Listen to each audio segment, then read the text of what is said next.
taking on two reinforced German companies single-handedly, destroying 6 Tiger tanks, and killing 240 German soldiers. It sounds impossible, but for Audie Murphy, America's greatest soldier, it was just a fraction of his legendary career. It's no exaggeration to say that Murphy was one of the most distinguished soldiers of World War II. He was also the real-life inspiration for the famous comic book hero Captain America. So what exactly happened in the life of America's greatest soldier? And what was it that forged him into a legend? In June 1925, Audie Murphy was born to a family of sharecroppers in Texas. His father, who had never gone to school, couldn't hold a respectable job and spent his days hunting, often not returning until late at night. In young Murphy's eyes, his father was a man who would just sit on the edge of the bed, silently cleaning his rifle, as if sealing all his life's experiences inside the barrel of his hunting gun. Later, his father gave Murphy the gun as a toy, a silent and simple act that constituted his entire fatherly education.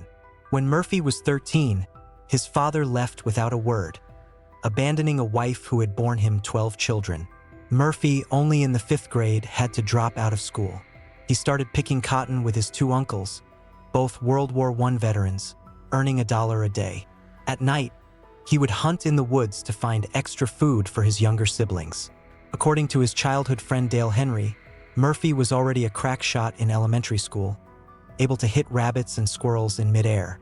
This was perhaps a skill born of poverty. Murphy had to be precise with every shot to keep the cost of ammunition as low as possible. In 1941, Murphy's mother died of illness. The 3 youngest children were sent to an orphanage, while 16-year-old Murphy was left to fend for himself on the streets, taking whatever odd jobs he could find. It was not long after the attack on Pearl Harbor, and with the U.S. officially declaring war on the Axis powers, a wave of patriotism swept the nation.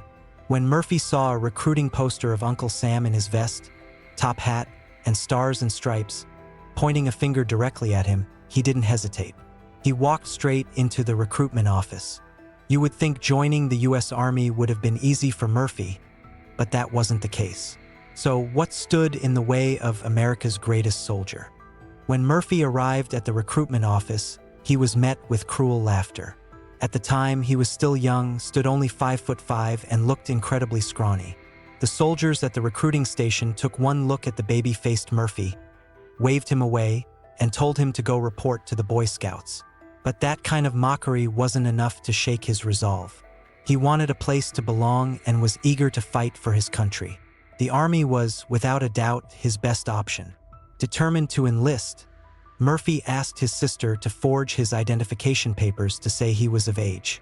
When he walked back into the recruitment office, the officer finally allowed him to join, though it may have had a lot to do with the fact that their unit happened to be short a baker. Regardless, just getting into basic training was a victory. But soon, his company commander gave him the nickname Baby, which often drew ridicule from his fellow soldiers. Because of this, Murphy trained harder than anyone. He wanted to prove that he was neither a kid nor a cook, but a real soldier. After 18 weeks of training, Murphy graduated with top marks in marksmanship and tactical movement. In bayonet drills, he was unbeatable, taking down everyone in his company. His outstanding performance finally won over his superiors, who allowed him to join the 15th Infantry Regiment of the 3rd Infantry Division for combat duty. So, how would Murphy perform in the battles that lay ahead? On January 30th, 1943, as the Battle of Stalingrad neared its end, General Paulus of Germany's 6th Army received his promotion to Field Marshal from Hitler. Although Paulus had pledged to fight to the last man, just 3 days later, under the relentless Soviet assault, he and 22 of his generals were taken prisoner. Afterward, U.S. President Roosevelt sent a congratulatory message to the Soviet forces, calling it an epic battle and the turning point in the Allied war against aggression. Although the message lavished praise on the Soviet victory, Roosevelt knew the reality of the situation. While appearing to be close allies, Roosevelt was keenly aware that the Soviet Union was playing a massive role on the European front. If the U.S. didn't join the fight in Europe soon, the Soviets would become the dominant power on the continent. A week later, Audie Murphy boarded the transport ship USS Hawaii. After an 11-day voyage with 7,000 fellow soldiers, he finally arrived in Casablanca, North Africa. In July, General Patton and General Montgomery commanded a fleet of 3,200 ships, closing in on Sicily. 160,000 soldiers stormed the beaches. The Italian army offered only weak resistance before scattering. Murphy spotted 2 Italian officers on horseback trying to escape. He dropped to one knee, raised his M1 Garand rifle, and fired 2 shots. Both officers fell from their horses, dead. 10 days later, Murphy's unit reached Palermo. Given his small stature, years of hunting experience, and skill at reading terrain and staying hidden, his commanding officer sent him and 2 other soldiers to scout a hill. Murphy accurately identified a ridge where a machine gunner might be hiding. The 3 of them crept along a ditch and discovered a 5-man German machine gun team. Both sides opened fire almost simultaneously. One of Murphy's comrades was hit, but Murphy took out all 5 Germans. Later, he and the other surviving soldier were attacking Mount Mignano when they encountered 7 German soldiers. They killed 3 and captured the other 4. Not only that, but Murphy also took on a German tank by himself during a reconnaissance mission. One night, his squad was taking shelter from the rain in some ruins when a German tank pulled up outside. 2 of the tank crew set up a machine gun on guard while the others worked on repairs. Murphy told his squad to provide cover while he grabbed 3 rifle grenades. He crawled under the tank's tracks until he was less than 30 feet away. Murphy pulled the trigger. The massive explosion stunned the German machine gunner. By the time he recovered, the tank was destroyed, and Murphy was long gone. On August 15, 1944, the Allies launched Operation Dragoon, with 500,000 American and French troops landing in southern France. In just 7 weeks, Murphy's 3rd Division suffered 4,500 casualties. His best friend, Larry, was on a mission when he encountered 5 German soldiers. He killed 2 and wounded 1, and the other 2 surrendered. As Larry moved to disarm the prisoners, one of them shot him in the neck. Larry died instantly. Enraged by the loss of his friend, Murphy grabbed a machine gun, flanked the German position, and single-handedly wiped out their machine gun nest. He then sprayed 2 foxholes, wounding 8 men and capturing 11 more, all by himself. For this action, Murphy was awarded the Distinguished Service Cross, the U.S. Army's 2nd highest honor. But at the ceremony, there wasn't a trace of a smile on his face. In his autobiography, he wrote, "I feel no pride, no remorse, just a weary numbness. The reality of war disgusts me, but I have no choice but to keep fighting." From that day on, Murphy transformed into a lone hero. In a battle at the Lorraine quarries in September, he killed 4 enemies and wounded 3. 3 days later, he went deep into German territory alone with a radio and called in artillery strikes that eliminated 50 German soldiers. Due to his exceptional performance, Murphy was promoted to 2nd lieutenant and became a platoon leader. On October 26th, he volunteered for a mission in Provence. A comrade joked, "That's a dangerous one. Watch out, or the Krauts will get you." Sure enough, Murphy's platoon was ambushed by German snipers, and one of them shot him in the hip. Wounded, Murphy gritted his teeth and returned fire. He shot the sniper in the eye and, despite his injury, captured 2 more German soldiers. A medic who was there at the time recalled picking up pieces of flesh from Murphy's hip off the ground. He said there were several pounds of it. On New Year's Day, 1945, Germany's defeat was certain. The Allied forces on the Western Front were a sword pointed at the Rhine, while the Soviet army on the Eastern Front swept like a flood toward the Oder. Even the French were starting to gain the upper hand against the Germans. Hitler summoned his personal physician, Dr. Morel, for his routine injection of methamphetamine. At the time, both German and Japanese soldiers were often given the drug to enable them to fight continuously at high intensity. A string of defeats had sent Hitler into a rage, and the years of drug injections from Morel had left his hands trembling, driving him to the brink of madness. In a frenzied radio address, he declared, "The world must know that this nation will never surrender." Soon after, Hitler launched Operation Northwind, sending 1,000 planes into the sky for one last, desperate fight. On January 24th, having been discharged from the hospital early, Audie Murphy was appointed company commander and tasked with leading 128 men to hold back the German advance in the town of Holzwehr. On the second day of the counteroffensive, M10 tank destroyers arrived to support Murphy's company. Together, they repelled 4 German attacks and even advanced their position by 500 yards. On the 26th, the Germans launched a 5th and far more ferocious assault. All the M10 tank destroyers were knocked out, and Murphy's company was down to fewer than 40 men. Fortunately, 2 more tank destroyers were sent as reinforcements, and they managed to beat back the Germans once more. At 2 p.m., as Murphy was resting, he suddenly heard a series of loud explosions. Peeking out from his cover, he saw a hopeless sight. The Germans had launched their 6th and largest counteroffensive.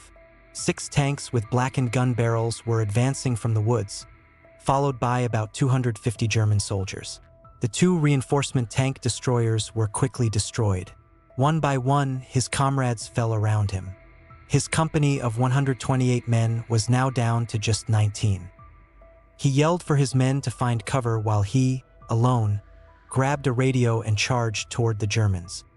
He found a shell crater between the 2 armies, dove in, and radioed headquarters to request an artillery strike on his own position.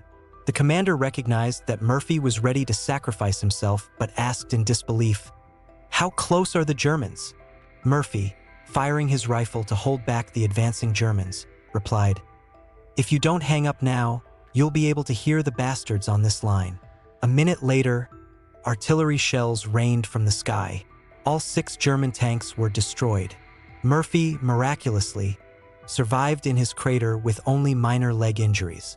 But just as lucky were the 100 or so German infantrymen about 50 yards away.